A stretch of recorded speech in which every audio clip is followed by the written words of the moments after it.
Chapter 12. The Love Bomb. Ben had spent the whole of Sunday morning being measured up by Mum for his dance outfit. She had stayed up through the night sketching possible designs. Under duress, he was forced to choose one and pointed a limp finger at the one he thought was the least hideous. Mum's hand-drawn options ranged all the way from the embarrassing to the humiliating. There was the woodland, fruit cocktail, thunder and lightning, accident and emergency, ice and a slice, the hedgerow and badger, the quality street, eggs and bacon, confetti, the underwater world, burning love, cheese and pickle, the solar system, piano man. But the one that Ben thought was the least worst was the love bomb. "We will have to find you a nice young girl to partner with for the competition," said Mum excitedly as she accidentally ran one of her fake nails under the sewing machine and it exploded. Ben hadn't thought about dance partners. Not only was he going to have to dance, he was going to have to dance with a girl. And not just any girl, but a revoltingly precocious, sparkly, fake-tanned, leotard-wearing, over-made-up one. Ben was still at the age when he thought girls were as appealing as frog spawn. "Oh, I'm just going to dance on my own," he sputtered. "A solo piece!" exclaimed Mum. "How original!" "In fact, I can't stand here talking all day. I better go and practice," said Ben as he disappeared upstairs to his room. He shut the door, turned on his radio, then climbed out of the window and raced over to Granny's bungalow on his bike. "So, you were running off into the woods when Lord Davenport started shooting at you," Ben was eagerly prompting his Granny. But for the moment, her mind looked blank. "Was I?" said Granny, looking increasingly befuddled.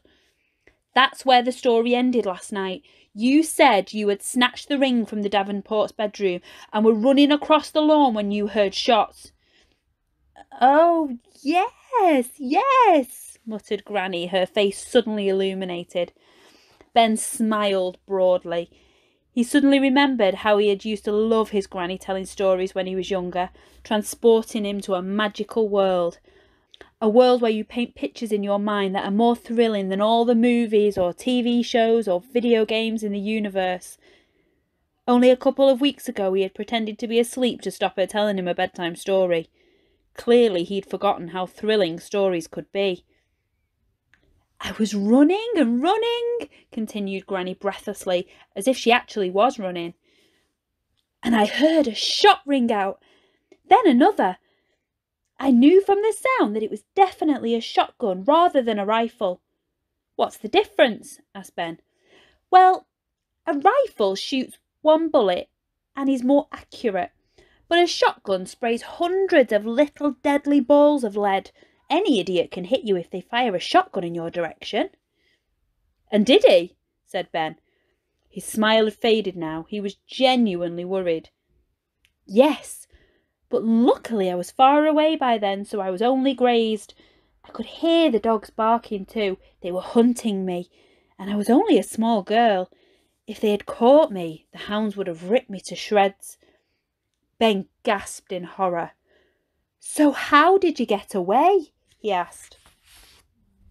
"I took a chance. I couldn't outrun the dogs through the forest. The fastest runner in the world couldn't, but I knew the woods really well. I used to play in them for hours with my brothers and sisters.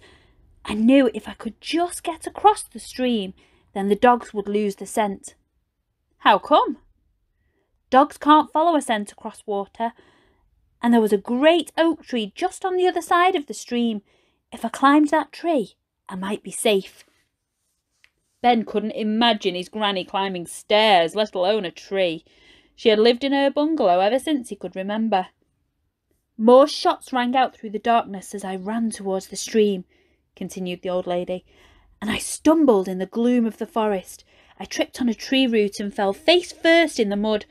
Scrambling to my feet, I turned round to see an army of men on horseback, led by Lord Davenport. They were carrying flaming torches and holding shotguns. The whole forest was lit up with the fire from the torches. I jumped into the stream. It was around this time of year in the depths of winter, and the water was icy. The cold shocked me, and I could hardly breathe. I clapped my hand over my mouth to stifle a scream. I could hear the dogs getting nearer and nearer, barking and barking. There must have been dozens of them. I looked behind me and I could see their sharp teeth gleaming in the moonlight. So I waded across the stream and started climbing the tree. My hands were muddy and my legs and feet were wet, and I kept slipping down the trunk. I frantically rubbed my hands on my nightshirt and began to climb again. I scrambled to the very top of the tree and stayed as still as I could.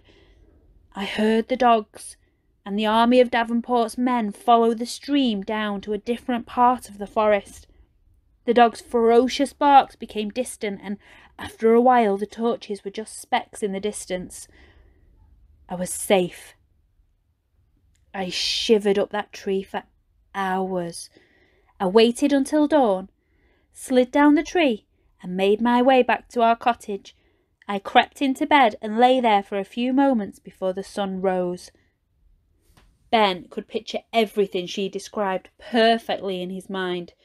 Granny had him utterly spellbound. "Did they come looking for you?" he asked.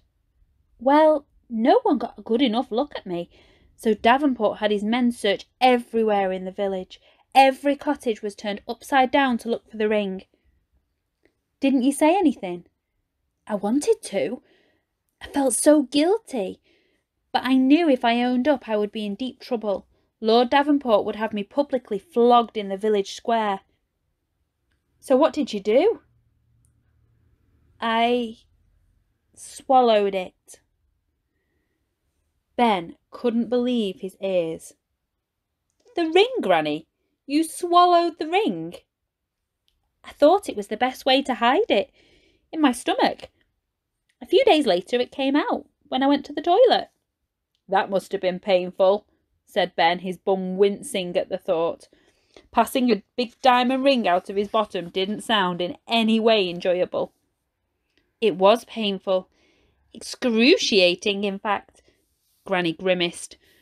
"The good thing was that our cottage had been searched already from top to bottom. Not my bottom. To the bottom of the cottage, I mean," Ben chuckled. "And Davenport's men had moved on to search in the next village. So one night I went off into the woods and hid the ring. I placed it where no one would ever look, under a rock in the stream." "Clever," said Ben. "But that ring was only the first of many, Ben. Stealing it had been the biggest thrill of my life, and as I lay in bed each night, all I dreamed about was stealing more and more diamonds. That ring was just the beginning," continued Granny in a low whisper, staring deep into Ben's innocent young eyes, "of a lifetime of crime." I hope you enjoyed chapters 11 and 12.